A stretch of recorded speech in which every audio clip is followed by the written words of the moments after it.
தீபம் அகர்பத்தி ஒரு தெய்வீக அனுபவம். பத்தி ஒளி நேயர்களுக்கு வணக்கம். கும்பராசிக்காரங்கள்,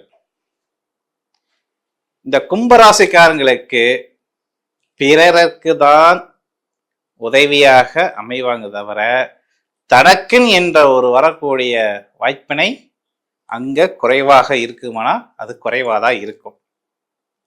அது இல்லாம கும்பராசிக்காரங்களுக்கு பாத்தீங்கன்னா அதிகமாக பாத்தீங்கன்னா எந்த வகையில பிரச்சனைகள் வரும் அப்படிங்கிறீங்கன்னா, முதல் பிரச்சனை பணம் சார்ந்த பிரச்சனைகள் வரும். இரண்டாவது பிரச்சனைகள் குடும்ப நபர்கள் மூலமாக வரக்கூடிய பிரச்சனைகள். குடும்பம் மூலமாக யார் மூலமாக அதிக பிரச்சனைகள் வரும் அப்படின்னா, சகோதர சகோதரிகள் மூலமாக அவங்களுக்கு அதிக பிரச்சனை வருமானா வரும். என்ன வகையான பிரச்சனைகள் வரும்? உதவியை செய்து விசுவாசத்தை அங்கே வளர்க்கக்கூடிய ஒரு வாய்ப்பினை ஏற்படுத்தும். அதாவது இவர் கஷ்டப்பட்டுட்டு இருப்பார், ஆனா நம்ம கண்ணு முன்னாடி அண்ணன் கஷ்டப்படுறாரு, தம்பி கஷ்டப்படுறாங்க, சகோதரி கஷ்டப்படுறாங்க, அக்கா கஷ்டப்படுறாங்க, தங்கச்சி கஷ்டப்படுறாங்கன்னு சொல்லிட்டு தனக்கு இல்லாட்டினாலும் பிறருக்கு செய்து மன மகிழ்ச்சியோட இருக்கக்கூடிய நபர் இந்த கும்பராசி நபர்கள். இப்ப சார் எத்தனை காலம் தான் நான் அப்படி கொடுத்து உதவ முடியும்? இப்ப எனக்குன்னு பாருன்னா நான் வச்சே கூடாதா? எவ்வளவு காசுக்கு சம்பாதிச்சேன்னு கையில தங்க மாட்டேங்குது. நீங்க சொன்ன மாரி எனக்கு உறவுக்காரங்க மூலமாக, அது முக்கியமா அண்ணன், தம்பி, அக்கா, சகோதர, தங்கச்சி, அக்கா, இப்படி பாருன்னா சொந்தத்துக்கே நான் கொடுத்து நான் நொந்து நூலாகி போயிட்டேன். ஆனா அவங்க கிட்ட கொடுக்குறா நான் ஒரு முடிவு பண்ணிட்டேன். ஆனா இருந்தாலும் அதுக்கப்புறம் நான் சம்பாதிக்கிற பணம் எல்லாமே வெட்டியாதான் எனக்கு செலவாயிட்டு இருக்கு. எனக்கு நண்பர்னு சொல்லி ஒருத்தர் பாத்தீங்கன்னா பழக்கமானாரு. என் கூட சேர்ந்து பயணினீங்க, உங்க வாழ்க்கையை சக்சஸ் பண்ணி கொடுக்குறேன் அப்படின்னு சொல்லி அவரை கூப்பிட்டு போய் அவரை நான் முன்னுக்கு கொண்டாந்துட்டேன். ஆனா அவர் என்னைய கண்டுக்க மாட்டேங்கிறாரு. அப்போ அந்த இடத்தையும் நான் விசுவாசம் எனக்கு குறைவாக இருக்கு, நிறைவாக இல்லை. இப்படி என் கண்ணு முறை பாத்தீங்கன்னா சகல விதமான பேருக்கு நன்மைகளை நான் செஞ்சு இப்ப எனக்குன்னு ஏதாச்சும் உதவின்னு போய் நிக்க போகும்போது நான் உதவி பண்ண அத்தனை பேர் என்னை பின்னோக்கி தான் இருக்காங்க தவிர முன்னோக்கி உதவி செய்யறதுக்கு வர மாட்டேங்கிறாங்க அப்படின்னு நினைக்கக்கூடிய இந்த கும்பராசிக்காரங்களுக்கு நல்ல பெரியவங்க ஒரு நல்ல கருத்துலாம் ஒன்று சொல்லியிருக்காங்க. என்ன சொல்லியிருக்காங்கன்னா, மனித நேயத்தை மற,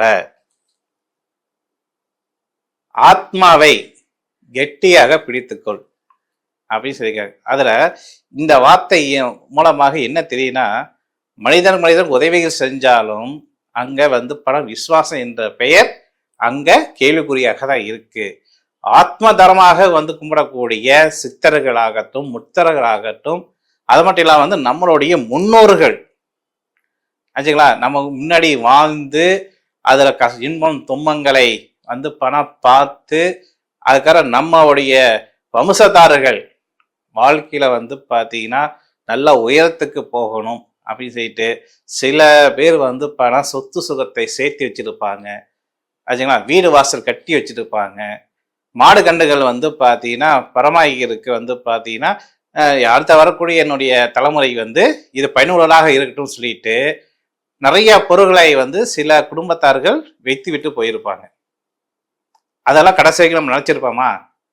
இப்ப ஒண்ணும் இல்லை, உதாரணத்துக்கு எனக்கு ஒரு 10 ஏக்கரா இருக்கு அப்படின்னு வச்சுக்கோங்க. அந்த 10 ஏக்கரா என்னுடைய முன்னோர்கள் கூடிய என்னுடைய அப்பாவுடைய அப்பா அந்த 10 ஏக்கரா பாத்தீங்கன்னா சேர்த்து வச்சிருந்தாரு. எங்க தாத்தாக்கு அப்புறம் எங்க அப்பா அதுல நல்லா பணம் வாழ்ந்து இறந்தாரு. இப்போ அதே இது எனக்கு வந்திருக்கு அப்படின்னா, அப்போ அதுக்கு முன்னாடி விசுவாசத்தை நம்ம காட்டுறோமா? காட்டுறதில்ல. சரிங்களா? ஏன் காட்டுறதில்ல? ஒரு கடமை என்ன, பெரியவங்க அடுத்த வரக்கூடிய சிறுவருக்கு சொத்து பத்துக்கள் சேர்த்து வச்சுட்டு போறதுதான் நான் சொல்லுவாங்க. ஆனா அந்த விசுவாசம் என்ன கேட்டீங்கன்னா, நீங்க அவங்க இறந்தாலும் என்றைக்கு அவங்கள மறக்காமல் அவங்களுக்கு கொடுக்கக்கூடிய திதி தவப்பணம் சரியாக கொடுக்க வேண்டும். ஆனா நம்ம சரியாக கொடுக்கறதில்ல. ஜோதிடர்கள் போனாலும் முன்னோர்களுடைய சாபம் இருக்கு, முன்னோர்களுடைய ஆத்மா சாந்தி அடையல, இப்படி சொல்லியே நம்மளை வந்து பணம் நம்ம கேட்க போற கேள்வி ஒன்றா இருக்கும், அவங்க சொல்லக்கூடிய பதில் வேறையா இருக்கும்.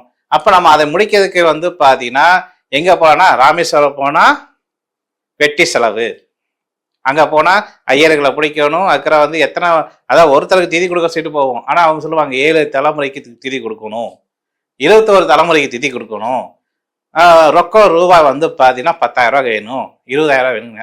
நான் ஏற்கனவே பணத்தை நான் கஷ்டத்துல இருக்கேன், இந்த கஷ்டம் அந்த கஷ்டத்தையும் நான் தலையை சுமந்துட்டு வந்தா அட போயான்னுட்டு நான் வருவேன் அப்படின்ட்டு இருக்கிற சொல்லக்கூடிய நபர்கள்.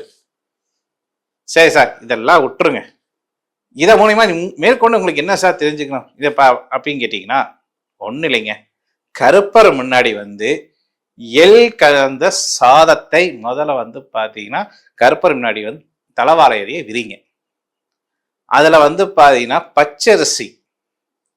பச்சரிசியை வந்து சாதத்தை வந்து கொண்டு போய் கருப்பர் முனை வந்து கொட்டி, அப்பா இன்றைய நாள் இருந்து நீதான் என்னுடைய முன்னோர்கள், உன்னுடைய ஒரு சூபமாக என்னுடைய எள்ளு தாத்தா கொள்ளு தாத்தா அக்கறை வந்து எத்தனையோ தாத்தாக்கள் இருந்தாலும் அத்தனை தாத்தாக்களும் உன்னுடைய அருரூபமாக நான் பார்த்துட்டு இருக்கேன், இனிமே பார்க்க போறேன்.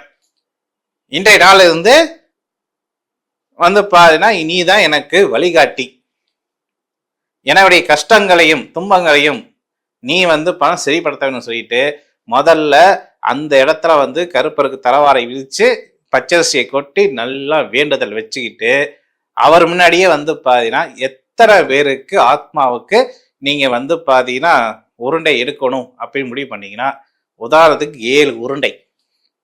7 உருண்டை எதுக்கு அப்படின்னா வம்சத்தார்களுக்கு.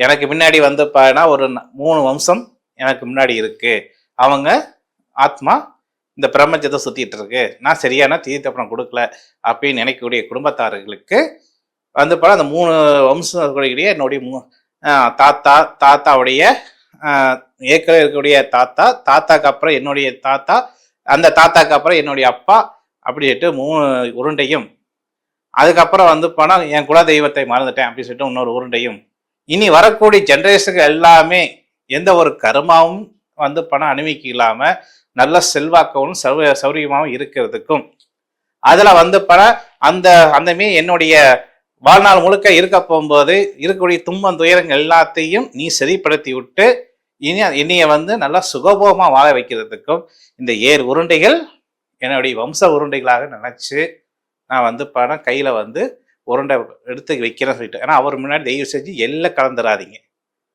அதை அப்படி உருண்டை எடுத்துட்டு வந்து கருப்பர் கோயிலுக்கு போய் அங்க முடிச்சுட்டு அங்கிருந்து வெளியில வந்து அதாவது அவங்க சன்னதியிலேருந்து வெளியில வந்ததுக்கு அப்புறம் அதுக்கப்புறம் வந்து பார்த்தீங்கன்னா எள்ளை கலந்து அங்க இருக்கக்கூடிய ஓடக்கூடிய ஆற்றுல ஆச்சுங்களா, நீங்க வந்து அந்த 7 உருண்டையும் அதில் கரைச்சிட்டு அங்கேயே வந்து தலைக்கு குளிச்சுட்டு வெளியில வர போகும்போது நீங்க ஏற்கனவே அணிந்த துணியும் அந்த ஓர ஆற்றுல வந்து விட்டுட்டு புது ஆடையை அணிஞ்சிட்டு நீங்க என்ன பண்ணலாம், நேரா மீன் கருப்பைட்ட வந்து ஆச்சுங்களா, மொத்தம் முதுமை பெறக்கூடிய கனி சொல்லக்கூடிய கனிகள் வந்து மாங்கனி ஆச்சுங்களா, அக்கறை வந்து வாழை, இப்படி வந்து கனி ரகைகளை வந்து சேகரித்து அங்கே நெய்வேத்தியமாக படைச்சு அங்கே வழிபட்டுட்டு வர வேண்டும்.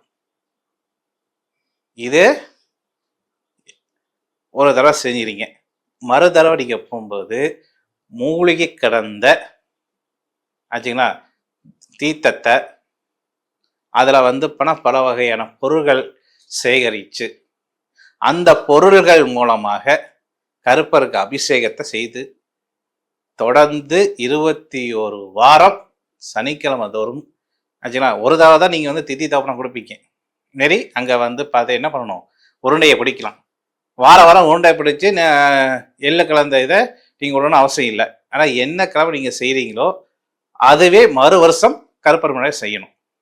ஏன்னா குலதெய்வம் அனுகிரகம் இல்லாத குறைகளை கருப்பர் தீர்த்து வைப்பார். நமக்கு எதிர்மறை ஆற்றல் அதிகமாக இருக்கக்கூடிய பாதிப்பு இருந்துச்சுன்னா அந்த பாதிப்பிலிருந்து விடுபடுறதுக்கும் கருப்பர் உதவி செய்வார். இப்படி பல வகையான பிரச்சனைக்கும் பணம் காவல் புரிஞ்சு நமக்கு பணம் வேண்டிய வரத்தை கொடுக்கக்கூடிய ஒரே கலியுகத்த கடவுள் யாருன்னா கருப்பர் தான். அவரை கரெக்டா பிடிங்க. உங்க வாழ்க்கை மாறினா, ஏன் நீ உன்னுடைய வீடியோ பார்த்த என் வாழ்க்கை மாறல அப்படின்னு சொல்லுங்க, நான் ஏத்துக்கிறேன். உங்களுக்கு எனக்கு சேலஞ்ச். நான் சொல்றாமே நீங்க ஃபாலோ பண்ணீங்கன்னா போதும். சரிங்களா? சொல்லக்கூடிய பொருள்கள் பணம் மூலமாக உங்களுக்கு பிரச்சனையாக முடியும்னா நிச்சயம் முடியும் என்று சொல்லி விடைபெறுகிறேன். மீண்டும் இனிதோ நீச்சல் சந்திக்கிறேன். உங்களிடம் விடைபெறுவது ராஜேஷ்குமார். நன்றி, வணக்கம்.